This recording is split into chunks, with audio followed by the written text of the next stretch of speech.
Hello दोस्तों, नमस्कार। मैं हूं विक्की रंजन और आप देख रहे हैं अपना यूट्यूब चैनल सक्सेस एरिया। दोस्तों, आज के वीडियो में हम लोग चर्चा करने वाले हैं झारखंड दरोगा एवं सचिवालय भर्ती परीक्षा के टॉप इंपॉर्टेंट क्वेश्चंस। दोस्तों, आज हम लोग ऐसे टॉप 20 क्वेश्चंस की चर्चा करेंगे जो हमेशा से ये जो प्रतियोगिता परीक्षाएं होती है उसमें से पूछा जाता है। तो चलिए शुरू करते हैं आज का वीडियो के अंत तक बने रहिएगा ताकि आप भी जान पाएं ऐसे वेरी वेरी इंपॉर्टेंट सवालों के जवाब। दोस्तों, वीआईपी क्वेश्चंस टॉप 20 आपके लिए लेकर आए हैं मॉडल सेट 1। मॉडल सेट 1 में जितने सारे क्वेश्चंस हैं उसकी हम लोग व्याख्या सहित आंसर को जानने का कोशिश करेंगे। दोस्तों, क्वेश्चन नंबर 1 क्या पूछता है कि महाभारत में झारखंड को किस नाम से जाना जाता था?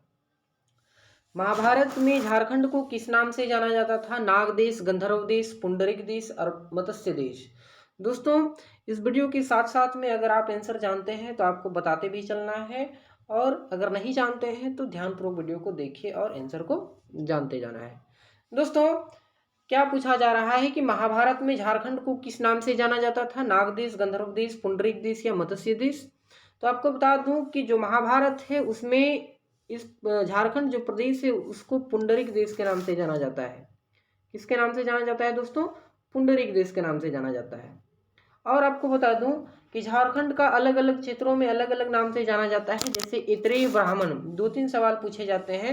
ऐतरेय ब्राह्मण, एक ये पूछा जाता है कि झारखंड ऐतरेय ब्राह्मण में जो है झारखंड को किस नाम से जाना जाता है? ऐतरेय ब्राह्मण। तो झारखंड को इस नाम यहाँ पे पुंडू देश के नाम से जाना जाता है। क्या? पुंडू। दूसरा क्या पूछा जाता है? दूसरा क्वेश्चन यहीं से पूछा जाता है कि झारखंड को मुगल काल में किस नाम से जाना जाता था? तो दोस्तों, मुगल काल के बारे में भी चर्चा कर लेते हैं थोड़ा। मुगल काल, कौन सा काल? मुगल काल। तो मुगल काल में झारखंड को बोला जाता था कुकरा। क्या बोला जाता था? जी हाँ, सही सुन रहे हैं, कुकरा। कौन कुकरा? इधर जो घूमते रहता है वो नहीं, कुकरा। ठीक ना। चलिए, अब जो है ये यहाँ पे 2 हो गए। और एक ये भी पूछा जाता है कि जो झारखंड था उसका महाकाव्य काल में किस नाम से जाना जाता था? तो महाकाव्य काल, जो महाकाव्य काल रहा, जैसे महाभारत वगैरह जो हो गए, उसमें पुंडरिक देश के नाम से जाना जाता है। किसके नाम से जाना जाता है दोस्तों? पुंडरिक। तो क्वेश्चन नंबर 1 का जो सही जवाब है वह हो जाएगा ऑप्शन नंबर सी। चलिए आगे बढ़ते हैं हम लोग। दूसरा सवाल क्या है कि अकबर द्वारा बनाई गई कौन सी इमारत का नक्शा बौद्ध विहार की तरह है? बौद्ध विहार की तरह कौन सा नक्शा है जो अकबर के द्वारा बनाया गया है? तो पंचमहल, दीवाने खास, जोधाबाई का महल या फिर बुलंद दरवाजा। तो यह जो है दोस्तों, हम लोग किसकी बात कर रहे हैं? तो बौद्ध विहार की। तो बौद्ध विहार जो है वह किस टाइप से देखने में लगता है दोस्तों? तो बौद्ध विहार जो है वह पिरामिड के आकार के जैसा है। कैसा है? पिरामिड के आकार के जैसा है और 5 मंजिला है। कितना मंजिला है? 5 मंजिला जो है बौद्ध विहार की तरह दिखता है, अकबर के द्वारा बनाया गया नक्शा। और इसको क्या बोला जाता है? 5 महल होने के कारण इसे पंचमहल बोला जाता है। इसमें 5 मंजिलें हैं, इसीलिए इसको पंचमहल कहते हैं। और इसका दूसरा नाम क्या है? तो इसी का दूसरा नाम है हवा महल। कौन सा महल दोस्तों? हवा महल। तो क्वेश्चन ये भी पूछा जाएगा कि हवा महल जो है वह किस शासक के द्वारा बनाया गया था? तो हवा महल अकबर के द्वारा बनाया गया था। चलिए, इसमें क्या होता है एक चीज और जान लीजिएगा, पिरामिड के जैसा है। पिरामिड के जैसा यानी हम लोग इसमें पिरामिड तो इस टाइप से होता है, लेकिन इसमें क्या है कि हवा महल जो है वह इस टाइप से लटका हुआ है कि हम लोग ऊपर की ओर जब जाएंगे ना, नीचे से ऊपर की ओर जाएंगे तो हम लोगों को ऊपर जो है वह कैसा मिलते जाएगा? नीचे से ऊपर की ओर क्रमशः छोटा होते जाता है। देखिए, ये जो है पिरामिड, नीचे से जब हम लोग जाएंगे ऊपर की तरफ तो हम लोग को छोटा लग रहा है कि नहीं? तो ये जो है वैसा ही यहाँ पे दिखता है। चलिए, अब हम लोग बढ़ते हैं क्वेश्चन नंबर 3 की ओर। क्वेश्चन नंबर 3 जो है यह क्या पूछता है? तो इसका सही जवाब 1 था ना, ए नंबर। आगे बढ़ते हैं क्वेश्चन नंबर 3। क्वेश्चन नंबर 3 क्या पूछता है कि रिक्त स्थान भरें। देखिए, ये जो है रीजनिंग या फिर मैथ जो भी बोलिए उसका सवाल है। रिक्त स्थान को भरिए। 31 खाली जगह, 31 खाली जगह, 31 उसके बाद 30 है और फिर खाली जगह है, फिर खाली जगह है, उसके बाद 31 है। तो दोस्तों ये जो सीरीज है यहाँ पे वह कौन सा सीरीज चल रहा है, तो आप देख पा रहे होंगे, थोड़ा सा ज़्यादा दिमाग नहीं लगा रहे हैं इसमें। 31 के बाद 30, 31 के बाद 30, फिर 31 के बाद 30, फिर 31 दिया हुआ है, फिर 30 है, फिर यहाँ पे क्या चीज हो जाएगा, तो 30 और तो देखिए 1 2 3 और 4, ये जो है इसका सही जवाब दोस्तों वह कौन सा हो जाएगा, तो इसका सही जवाब इसमें 30 30 31 और 30, मतलब जो सी नंबर है वह हो जाएगा। कौन सा हो जाएगा, सी नंबर। सी नंबर इसमें कैसा सीरीज चल रहा है, तो 31 और 30 का सीरीज चल रहा है।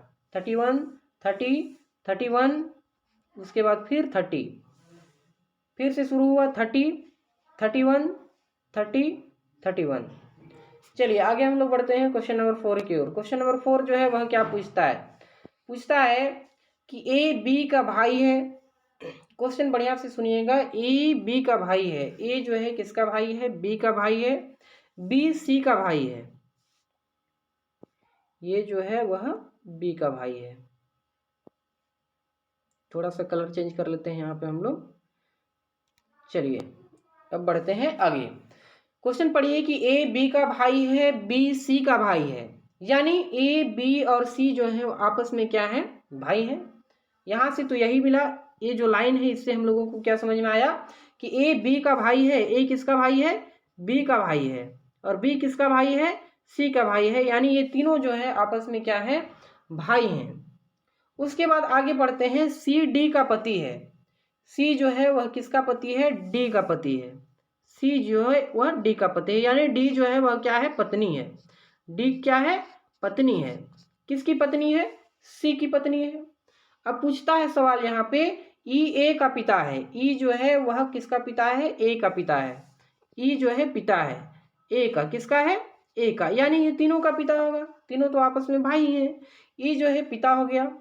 और तो यहाँ पे क्वेश्चन जो है डी और ई का संबंध, इसके और इसके बीच में जो संबंध है वह क्या है, तो दोस्तों ये जो है क्या चीज हो गई, यह पुत्र की पत्नी हो गई ना, और पुत्र की पत्नी, और ये क्या हो गया, ससुर हो गया। तो पुत्र की पत्नी को हम लोग क्या बोलते हैं, पुत्रवधू बोलते हैं। तो ये दोनों के बीच में जो रिश्ता होगा वह किसका होगा, पुत्रवधू का होगा। किसका होगा, पुत्रवधू का। ऑप्शन नंबर बी इसका सही जवाब हो जाएगा। आगे बढ़ते हैं हम लोग क्वेश्चन नंबर 5 की ओर। क्वेश्चन नंबर 5 क्या पूछता है कि पारडा क्या है। जी हाँ दोस्तों, पारडा एक प्रकार का नृत्य है, या फिर लोकगीत है, चित्रकला है, या फिर नृत्य नाट्य है। तो क्या पूछा जा रहा है क्वेश्चन, पारडा। तो बता देते हैं कि दोस्तों पारडा जो है यह एक प्रकार का नृत्य होता है। क्या होता है, नृत्य होता है। पारडा नृत्य होता है, जो कब किया जाता है, तो झारखंड की जनजातियां जो होती है वह प्रत्येक अवसर के लिए नृत्य का सृजन करती है, ये तो आपको पता है। और ये जो है नृत्य सामूहिक तौर पर एकत्र रूप में होता है, बहुत सारे लोग इसमें जमा होते हैं, और इस नृत्य में पारडा जो है वह नृत्य किया जाता है। यानी पारडा नृत्य कहाँ की नृत्य है, तो झारखंड का। कहाँ का है दोस्तों, झारखंड का एक नृत्य है। और यह खास करके झारखंड के किन किन जिलों में, किन किन जगहों में, तो झारखंड के बोकारो और धनबाद। कहाँ पे, बोकारो और धनबाद।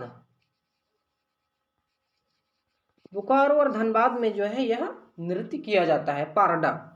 चलिए आगे हम लोग बढ़ते हैं क्वेश्चन नंबर 6 की ओर। क्वेश्चन नंबर 6 जो है वह क्या पूछता है कि जवाहर रोजगार योजना आरंभ की गई।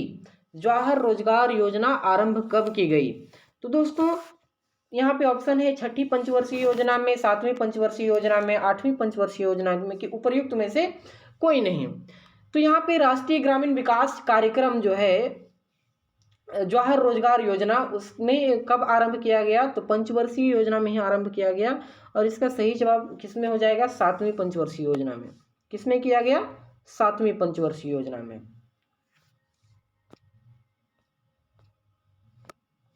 दोस्तों इसके बारे में थोड़ा सा हम लोग चर्चा कर लेते हैं कि राष्ट्रीय ग्रामीण ये जो है जवाहर रोजगार योजना, इसकी आरंभ कैसे हुई, इसका नाम कैसे पड़ा, कब इसकी शुरुआत की गई। तो राष्ट्रीय ग्रामीण विकास कार्यक्रम और राष्ट्रीय भूमिहीन रोजगार गारंटी कार्यक्रम, दोनों को, किसको किसको, राष्ट्रीय ग्रामीण विकास कार्यक्रम और राष्ट्रीय भूमिहीन रोजगार गारंटी कार्यक्रम, ये दोनों को मिला करके अप्रैल, तो अप्रैल कब दोस्तों, तो अप्रैल 1989 में एक योजना का आरंभ हुआ जिसका नाम क्या चीज रखा गया, जवाहर रोजगार योजना। कब किया गया, अप्रैल 1989 में, 1989 में। और कौन कौन से दो संस्थाओं को मिलाकर, तो राष्ट्रीय ग्रामीण विकास कार्यक्रम, इस कार्यक्रम को मिलाया गया, और राष्ट्रीय भूमिहीन रोजगार गारंटी कार्यक्रम, ये दोनों को मिला करके। दोस्तों इसमें एक और प्रावधान था कि इसका जो वित्तीय बोनस होगा, इससे जो भी बोनस मिलेगा वह केंद्र तथा राज्य के बीच जो 80:20 में बंटवारा होगा इसका। यानी 80 जो है 100 में से 80 किसको मिलेगा, तो जो हमारा केंद्र है उसको मिलेगा, और 100 में से 20 जो है किसको मिलेगा, राज्य को मिलेगा। अप्रैल 1999 में क्या होता है, तो इस योजना का पुनर्गठन होता है। इस योजना का पुनर्गठित कर इसे जवाहर ग्राम समृद्धि योजना का नाम दिया जाता है। देखिए यहाँ पे 2-3 सवाल बन गए। पहला क्या कि इसकी स्थापना कब हुई थी, अप्रैल 1989 में। दूसरा क्या बोला जा रहा है सवाल कि इसमें के बीच जो वित्तीय बोनस है उसका अनुपात कितना है, तो 80:20 का है। उसके बाद क्या होता है 1999 में, 1999 में ये जो था जवाहर रोजगार योजना, इसका नाम क्या हो जाता है, बदल दिया जाता है, और योजना का पुनर्गठन होता है। योजना का पुनर्गठन होने के बाद इसका नाम पड़ता है जवाहर ग्राम समृद्धि योजना। क्या नाम होता है, जवाहर ग्राम समृद्धि योजना दिया जाता है। दोस्तों ये जो योजना था उसका मुख्य उद्देश्य क्या था, तो कृषि मंदी के मौसम में, जब कृषि मंदी का मौसम होता है उस समय गरीबों को रोजगार प्रदान करना। यानी कुल मिलाकर जो था यह सही योजना था। तो इसका सही जवाब क्या हो जाएगा दोस्तों, 7वीं पंचवर्षीय योजना में। कब हो जाएगा, 7वीं पंचवर्षीय योजना में, ऑप्शन नंबर बी। आगे बढ़ते हैं हम लोग क्वेश्चन नंबर 7 की ओर। ध्यान से सुनिएगा, मन लगा करके सुनिएगा। भारतीय संविधान में सम्मिलित नीति निर्देशक तत्वों की प्रेरणा हमें किस संविधान से प्राप्त हुई है। क्या पूछा जा रहा है कि भारतीय संविधान में सम्मिलित नीति निर्देशक तत्वों की प्रेरणा हमें किस संविधान से प्राप्त हुई है, ऑस्ट्रेलिया, अमेरिका, फ्रांस या आयरलैंड। तो इसका सही जवाब हो जाएगा आयरलैंड। क्या हो जाएगा, आयरलैंड। यहाँ से हम लोगों को क्या प्राप्त हुआ है दोस्तों, तो नीति निर्देशक तत्वों की प्रेरणा। किसकी प्रेरणा, नीति निर्देशक तत्व जो है वह भारत के संविधान में कहाँ से लिया गया है, तो आयरलैंड के संविधान से लिया गया है। किससे, आयरलैंड के संविधान से। दोस्तों भारत का जो संविधान है वह जो इस सबसे बड़ा लिखित संविधान है। आपको तो पता होगा भारत का संविधान विश्व का सबसे बड़ा लिखित संविधान है, यानी इसको लिखा गया है। दोस्तों यह जो है इसमें बहुत सारे देशों के जो नियम थे, बहुत सारे देशों के जो कानून थे, उससे इसको यहाँ पे बहुत सारी चीज़ों को लाया गया है और एक बड़ा सा इसको रूप दिया गया है, अलग अलग चीज़ों को मिलाया गया है। जैसे हम लोग मौलिक कर्तव्य की बात करते हैं तो मौलिक कर्तव्य कहाँ से लाया गया है, इटली से। मौलिक कर्तव्य कहाँ से लाया गया है, इटली से लाया गया है, इटली के संविधान से, या फिर पूर्वी सोवियत हम लोग बोलेंगे, वही होता है। उसके बाद समवर्ती सूची, समवर्ती सूची कहाँ से लाया गया है, ऑस्ट्रेलिया से। कहाँ से लाया गया है दोस्तों, ऑस्ट्रेलिया से लाया गया है। संघात्मक शासन व्यवस्था जो है भारत की, वह कहाँ से लाया गया, कनाडा से लाया गया है। और आयरलैंड की जब हम लोग बात करें तो आयरलैंड की राज्य का जो नीति निर्देशक तत्व है ये आया। उसके बाद वहाँ से और क्या आया, तो राष्ट्रपति का निर्वाचन, राष्ट्रपति का जो निर्वाचन होता है उसमें निर्वाचक मंडल, कैसे उसका निर्वाचन होगा राष्ट्रपति का, वो भी किसके संविधान से लिया गया है, आयरलैंड के संविधान से लिया गया है। और राज्यसभा में जो मनोनयन होता है, चुनाव होता है, वो भी कहाँ से लिया गया है दोस्तों, किसके संविधान से, आयरलैंड के संविधान से। तो ये जो क्वेश्चन है कुल मिलाकर बहुत ही महत्वपूर्ण है। इसमें एक साथ हम लोग बहुत सारे सवालों का जवाब जाने। पूछा जाएगा मौलिक कर्तव्य कहाँ के संविधान से लिया गया है, तो इटली या फिर पूर्वी सोवियत संघ, उससे लिया गया है। समवर्ती सूची कहाँ के संविधान से शामिल किया गया है, तो ऑस्ट्रेलिया। संघात्मक शासन व्यवस्था कहाँ का लागू हुआ है, तो कनाडा का। और राज्य के जो नीति निर्देशक तत्व हैं या फिर राष्ट्रपति का निर्वाचन की जो प्रक्रिया है, निर्वाचक मंडल है, राज्य का मनोनयन करना हो गया राज्यसभा का, वो सब कहाँ के संविधान से लाया गया है दोस्तों, तो वो सब जो है आयरलैंड के संविधान से लाया गया है। तो चलिए हम लोग आगे क्वेश्चन की ओर बढ़ते हैं। क्वेश्चन नंबर 8 जो है वह क्या पूछता है, क्वेश्चन नंबर 8 पूछता है कि निम्नलिखित में से कौन सा बादल अत्यधिक तीव्र वर्षा के लिए उत्तरदायी होता है। क्वेश्चन जो है वह साइंस का है, क्वेश्चन साइंस का बोले या फिर हम लोग ज्योग्राफी का भी ये कर सकते हैं। तो यहाँ पे पूछा जा रहा है कि निम्नलिखित में से कौन सा बादल अत्यधिक तीव्र वर्षा के लिए उत्तरदायी होता है। कपासी वर्षा, कपासी स्तरी या फिर पछाब स्तरी। तो दोस्तों कपासी वर्षा जो है वह कपासी वर्षा मेघ, कौन सा मेघ, कपासी वर्षा मेघ, ऑप्शन नंबर बी। यह जो है क्या होता है, अत्यधिक गहरा काला रंग का और सघन एवं भारी बादल होता है, ठीक ना। कैसा होता है, अत्यधिक गहरा काला रंग का होता है, सघन होता है और भारी बादल होता है, यानी इसमें वर्षा की अत्यधिक मात्रा होती है। कि नीचे से ऊपर की ओर जो है विशाल मीनार की भांति उठे रहते हैं। कैसे रहते हैं, नीचे से ऊपर की ओर उठे रहते हैं और विशाल मीनार लगेगा कि कोई मीनार है। इसका विस्तार जो है बहुत बड़े पैमाने पर होता है और ये जो भारी बादल हैं उसमें भारी वर्षा, उससे भारी वर्षा होती है, ओला होता है और तड़ित झंझा इत्यादि जितने सारे हम लोगों को मिलते हैं वो सब कौन से वर्षा से होते हैं, कौन से बादल से होते हैं, कपासी वर्षा बादल से। किससे होता है, कपासी वर्षा बादल से। यानी अब इसका जो सही जवाब है क्वेश्चन नंबर 8 का वह कौन सा हो जाएगा दोस्तों, ऑप्शन नंबर बी, कपासी वर्षा। चलिए हम लोग आगे बढ़ते हैं क्वेश्चन नंबर 9 की ओर। क्वेश्चन नंबर 9 जो है वह पूछता क्या है कि अगर महीने का चौथा शनिवार 22वां दिन है, ध्यान से सुनिएगा, रीजनिंग का क्वेश्चन है कि अगर महीने का चौथा शनिवार 22वां दिन है तो महीने का 13वां दिन कौन सा होगा। क्या पूछा जा रहा है कि 22वां शनिवार, महीने का चौथा शनिवार जो है वह 22वां दिन है। कईवां दिन है दोस्तों, 22वां दिन है, यानी 22वां दिन है। तो महीने का 13वां दिन कौन सा होगा, 13वां दिन कौन सा होगा, इसको निकालने के लिए हम लोग जो सप्ताह है उसको घटाएंगे। पहले सप्ताह में 7 दिन होते हैं, इसलिए 7 दिन को घटाएं तो 22 में से 7 घटेगा तब कितना बचेगा दोस्तों, 15।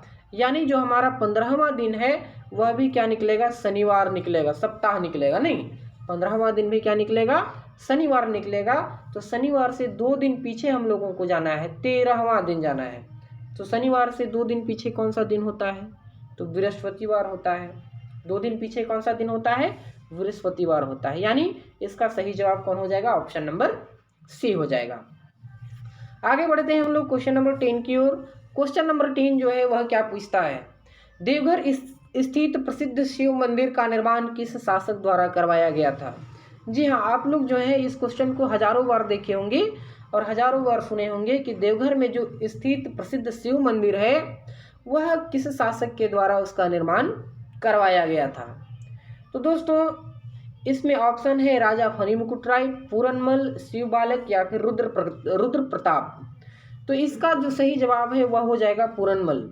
कौन हो जाएगा दोस्तों, Puranmal, option number B. Deoghar में जो स्थित शिव मंदिर है उसका निर्माण पूरनमल के द्वारा करवाया गया था, आप लोगों को बता दिया गया। दोस्तों देवघर का जो मंदिर है वह कहाँ पे स्थित है, ये भी क्वेश्चन पूछा जा सकता है। तो यह झारखंड में स्थित है, झारखंड का देवघर जिले में ना। चलिए देवघर में स्थित है और यह जो है एक प्रकार का शक्तिपीठ है, जहाँ क्या बोला जाता है, तो सती का हृदय गिरा था। बोला जाता है कि यहाँ पे सती का हृदय क्या हुआ था, गिरा था और अंतिम संस्कार भी उनका कहाँ पे हुआ था, देवघर में हुआ था, ठीक ना। तभी से यह स्थान जो है वह चिताभूमि भी कहलाने लगा। दूसरा क्या क्वेश्चन पूछ सकता है यहाँ पे कि चिताभूमि जो है किस जगह को कहते हैं, तो देवघर को ही चिताभूमि कहा जाता है।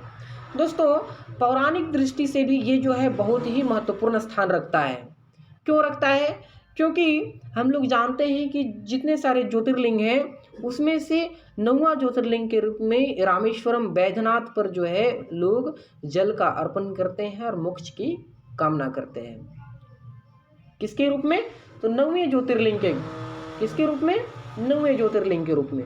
दोस्तों यहाँ पे आप लोगों को एक और सवाल ये भी पूछ सकता है कि श्रावणी मेला जो है, यानी सावन में लगने वाला मेला जो है वह कहाँ पे लगता है, तो झारखंड के देवघर में लगता है। कहाँ पे, झारखंड के देवघर में लगता है दोस्तों, देवघर में। और बता दूं कि यहाँ पे हर एक वर्ष जो है, अभी तो कोरोना काल में 2 साल से वहाँ पे मेला का आयोजन नहीं किया जा रहा है, लेकिन 2 साल से पहले हम लोग जाएं तो वहाँ पे इतना भयंकर मेला लगता था कि 50 लाख तीर्थयात्री जो थे वह क्या करते थे, लगभग 100 किलोमीटर की पैदल यात्रा करके लगभग 100 किलोमीटर की पैदल यात्रा करके वो बाबा धाम जो है उसमें गंगा जल चढ़ाते थे।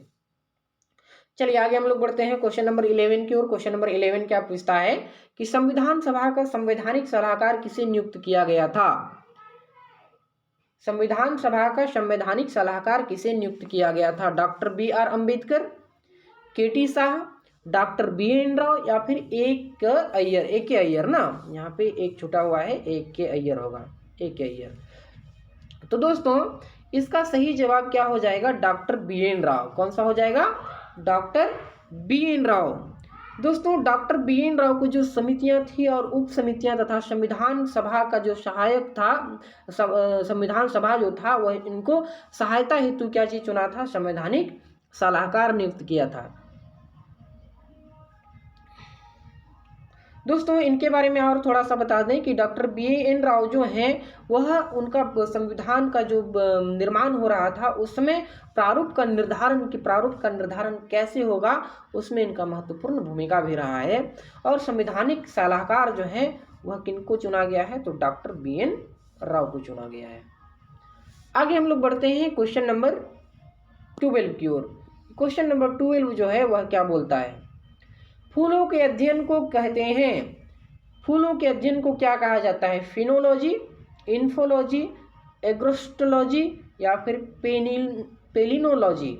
तो दोस्तों फूल का जब हम लोग अध्ययन करते हैं तो इसको बोला जाता है एंथोलॉजी। क्या बोलते हैं हम लोग? एंथोलॉजी ना, एंथोलॉजी। देखिए यहाँ पे जो है थोड़ा सा टाइपिंग में मिस्टेक हुआ है, एंथो नहीं एंथो, क्या होगा? एंथोलॉजी होगा, एंथोलॉजी, एंथोलॉजी होगा। दोस्तों यहाँ पे देखिए और हम लोग इसकी व्याख्या देख लेते हैं कि किससे किसका अध्ययन होता है। तो सबसे पहले इसका सही जवाब देख लीजिए, ये होगा ऑप्शन नंबर बी, एंथोलॉजी। क्या हो जाएगा? एंथोलॉजी। और बाकी बात जितने सारे हैं उनके बारे में भी हम लोग देख लेते हैं कि देखिए हम लोग और सारे अध्ययन को क्या कहते हैं। जैसे घासों के अध्ययन को क्या कहा जाता है? तो घासों का जो अध्ययन होता है इसको बोला जाता है एग्रोस्टोलॉजी। क्या बोला जाता है? एग्रोस्टोलॉजी बोला जाता है। एंथोलॉजी और किसको बोला जाता है दोस्तों? तो पुष्पों का अध्ययन को भी हम लोग, पुष्प का अध्ययन यानी फूल, अभी हम लोग देखें इसके अध्ययन को क्या बोला जाता है? तो इसके अध्ययन को हम लोग बोलते हैं एंथोलॉजी।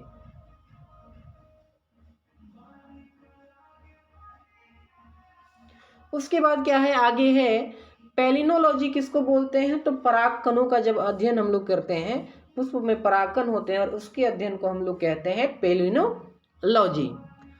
और एक बच गया कि फलों का जो अध्ययन होता है उसको हम लोग क्या कहते हैं? उसको हम लोग कहते हैं पोमोलॉजी। फल के अध्ययन को क्या बोला जाता है दोस्तों? पोमोलॉजी, पोमोलॉजी कहा जाता है। तो इसका सही जवाब हम लोग क्या देखें? ऑप्शन नंबर ए देखें। ऑप्शन नंबर ए जो है, option number B, sorry, option number B जो है वह क्या है? इन्फोलॉजी यानी इंथोलॉजी। वहाँ पे शोर से मिस्टेक हो गया था, इंथोलॉजी, थ होगा फ के जगह। चलिए आगे बढ़ते हैं क्वेश्चन नंबर 13 की ओर। क्वेश्चन नंबर 13 क्या पूछता है? निम्नलिखित में से कौन सी नदी एस्च्यूरी नहीं बनाती है? निम्नलिखित में से कौन सी नदी जो है एस्च्यूरी नहीं बनाती है? दोस्तों ऑप्शन है नर्मदा, ताप्ती, मांडवी या महानदी। तो इसका सही जवाब हो जाएगा महानदी। कौन सा हो जाएगा?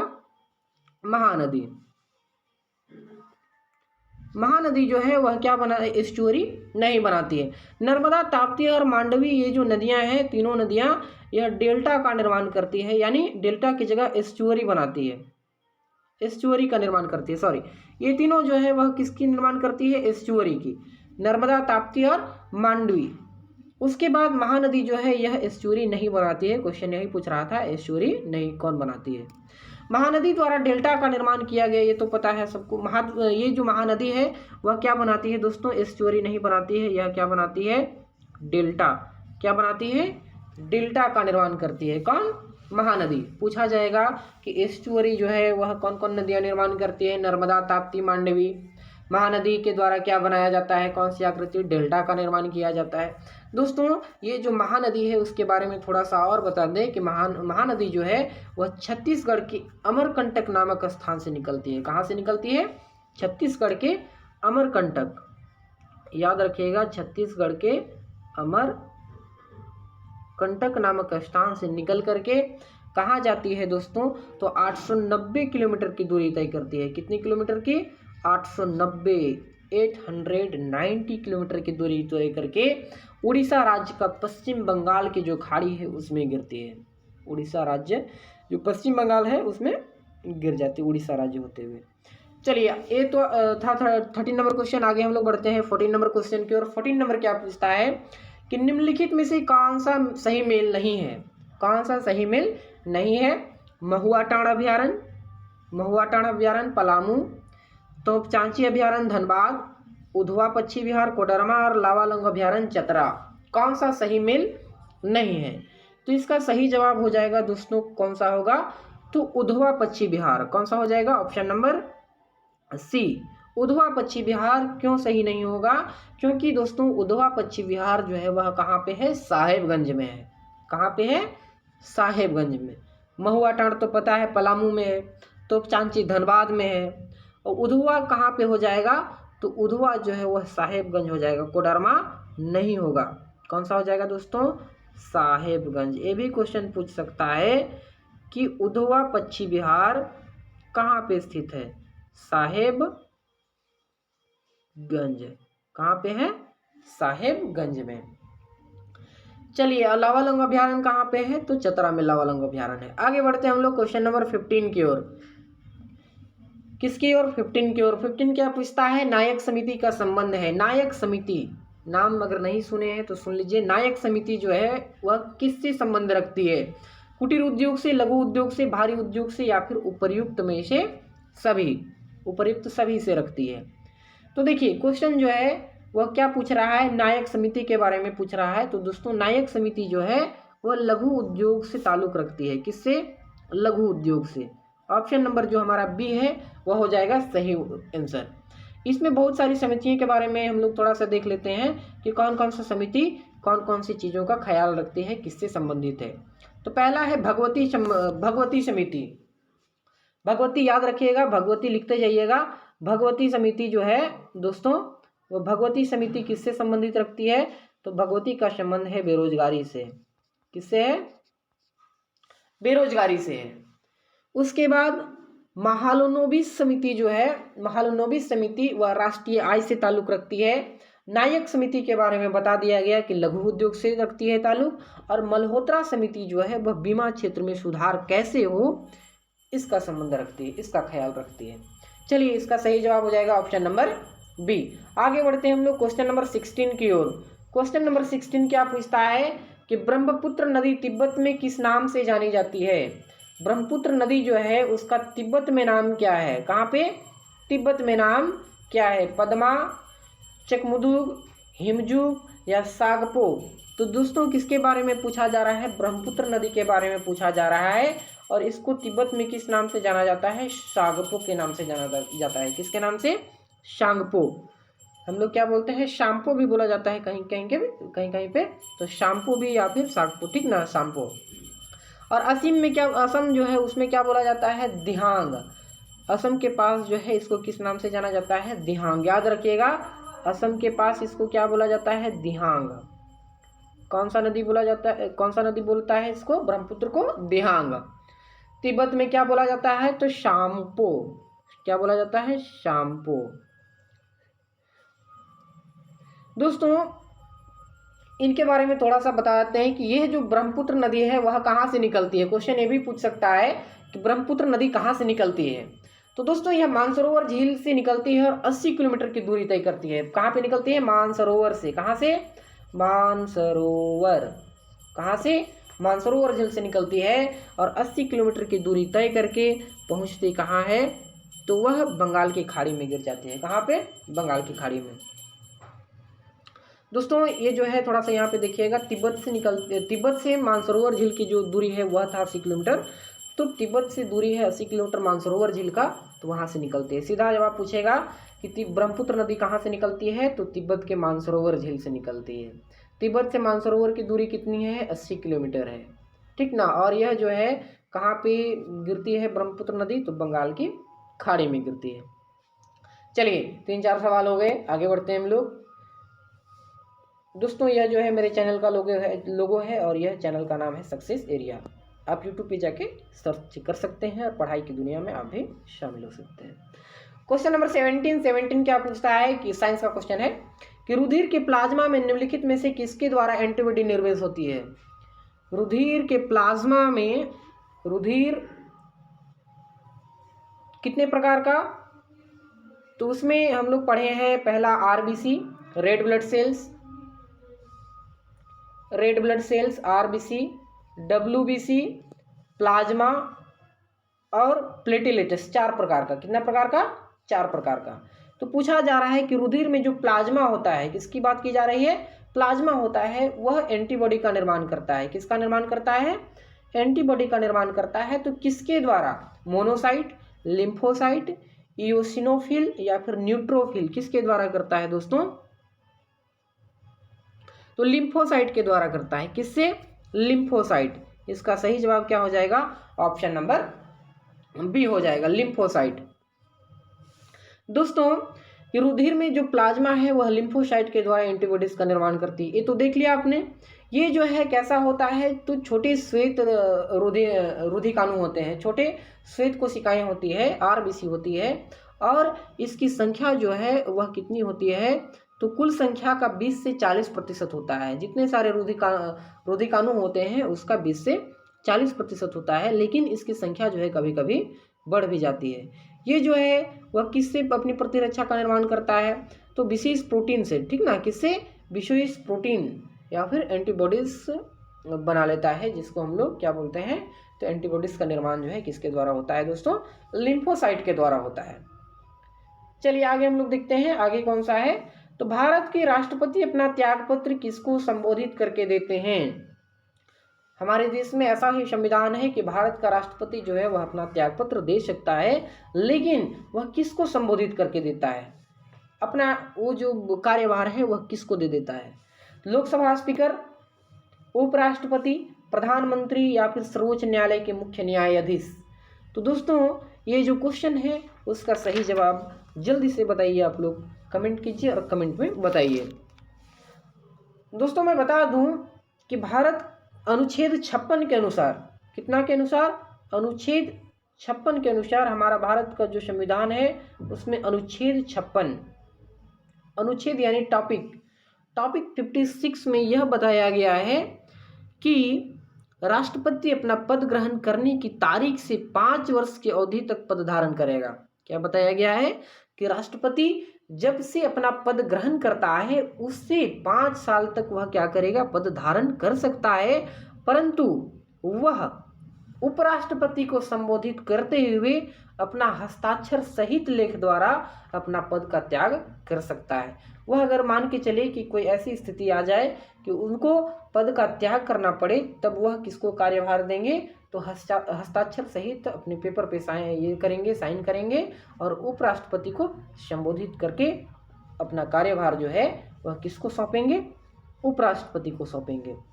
तो यह जो है क्वेश्चन का जवाब मिल गया, ऑप्शन नंबर बी, उपराष्ट्रपति। कि भारत के राष्ट्रपति अपना त्यागपत्र किसको संबोधित करके देते हैं, उपराष्ट्रपति को। और भारत के संविधान के किस अनुच्छेद में यह वर्णित है, तो अनुच्छेद 56, अनुच्छेद 56 में वर्णित है।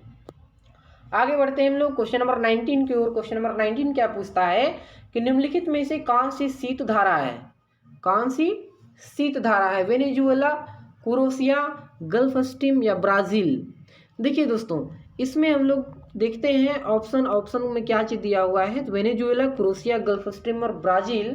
तो इसका सही जवाब हो जाएगा कौन सा, वेनेजुएला। कौन सा हो जाएगा दोस्तों, वेनेजुएला जो है वह शीत धारा है, वेनेजुएला शीत धारा है।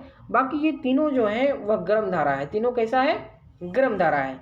क्रोएशिया जो है वह क्रोएशिया जो धारा है वह गर्म धारा है, कहाँ पे है, प्रशांत महासागर में। क्रोएशिया कहाँ पे है, प्रशांत महासागर में।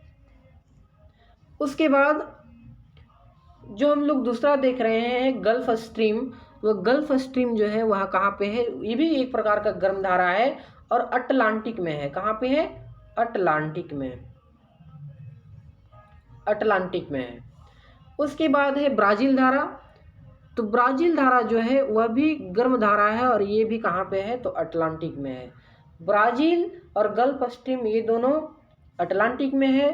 क्रूसिया प्रशांत महासागर में है। और लास्ट बचा वेनेजुएला जो एक प्रकार की शीत धारा है, ठंडी धारा है, यह कहाँ पे है दोस्तों, तो ये भी अटलांटिक में है। ये भी कहाँ पे है, अटलांटिक में है। इसका सही जवाब हो जाएगा 19 का ऑप्शन नंबर ए। आगे बढ़ते हैं क्वेश्चन नंबर 20 एंड लास्ट। प्रकाश की गति है 9 गुने 10 के पावर 2 मीटर प्रति सेकेंड, 3 गुने 10 के पावर 11 मीटर प्रति सेकेंड, 3 गुने 10 के पावर 8 मीटर प्रति सेकेंड, या 2 गुने 10 के पावर 4 मीटर प्रति सेकेंड।